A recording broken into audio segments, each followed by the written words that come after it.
আলহামদুলিল্লাহ আলহামদুলিল্লাহ। ইসলামী আন্দোলন বাংলাদেশ জিন্দাবাদ।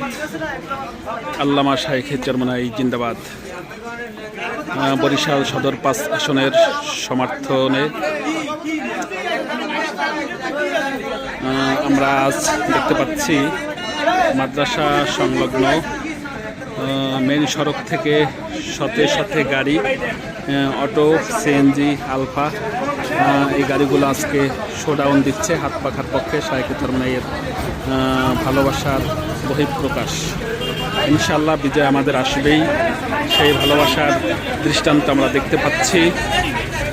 একেবারে কেন্দ্রীয় মসজিদ চরমনাই মাদ্রাসা মসজিদের সামনে থেকে মেইন রোডের দুই পাশে সাথে সাথে গাড়ি আমরা একমাত্র দেখতে পাচ্ছি। এরা সবাই হাত পাখার সমর্থক, হাত পাখার কর্মী। শোডাউন দেবে কিছুক্ষণের মধ্যে, আমাদের শোডাউন শুরু হবে। গোটা ইউনিয়ন আজ গাড়ির কর্মীদের ভালোবাসা ইনশাল্লাহ হাত পাখার স্লোগানে মুখরিত হবে ইনশাআল্লাহ। আলহামদুলিল্লাহ।